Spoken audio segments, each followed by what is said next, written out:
So, all you did the whole day was sleep, watch YouTube, and scroll on social media. You try to get some work done, but suddenly your phone beeps, you pick it up, and get lost in the world of social media again. The day's ended, and you feel awful about yourself.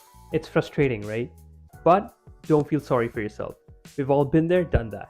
You're taking the initiative to change your habits by clicking on this video. Be proud of yourself. So, today we're going to be discussing how to study or work, especially when you don't have the motivation to do so. And the last tip that I've incorporated into my own daily life is a very unique tip that I haven't really seen anybody talk about. So stick around for that.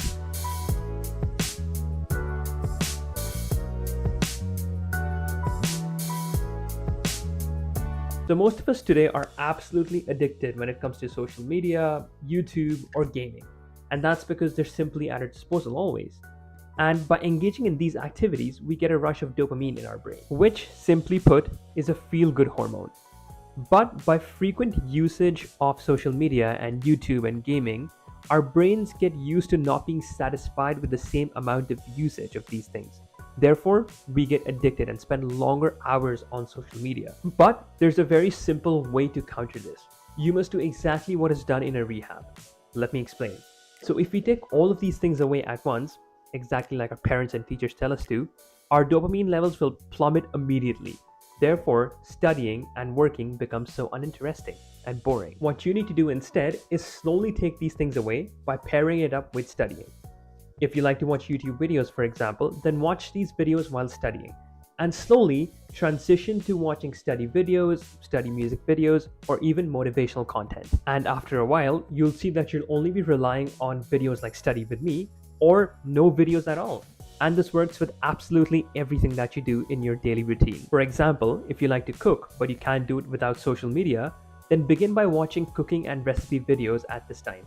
Over time, you'll see that you wouldn't need this anymore, and you'll realize that multitasking eventually hurts your productivity levels. Have you ever considered the impact of your study environment's ambiance? You might think that this is all BS, but it in fact is true, and I'm a living example of this. I love to create a personal ambience to my own study space, and I've shown it before in this video. Go check it out. A great way to first discover what kind of ambience you like is to find out what time of the day you like the most. I, for example, prefer the night.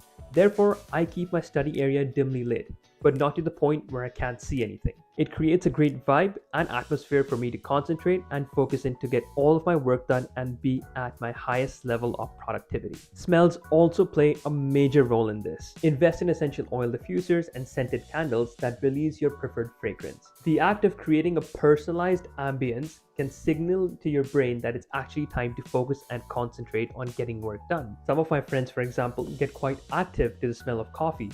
Therefore, they've invested in scents similar to those. And lastly, of course, explore with different sounds. While ambient sounds like birdsong and rainfall are very ambient and great, don't limit yourself. There are so many choices out there.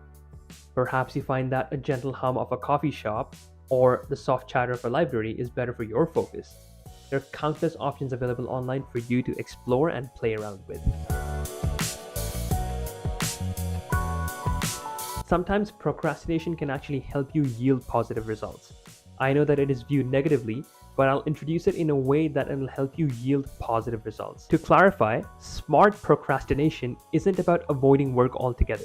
It's about identifying and redirecting your energy into something else that is more productive. When you find yourself resisting a certain task, consider these steps that might make it work for you. So firstly, identify why you're procrastinating on the task. Is it because it seems overly boring, overwhelming, mentally taxing, or more?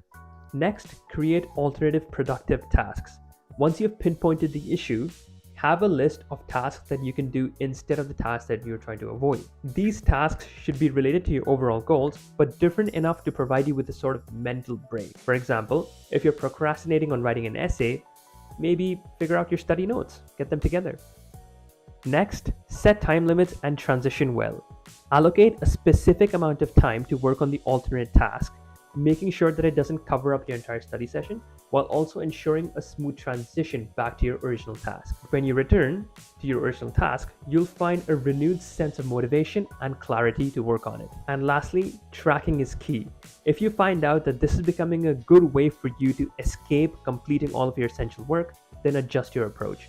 The goal here is to strike a balance between accomplishing tasks and giving yourself short and productive mental breaks. If you enjoy this content, then hit that like and subscribe button.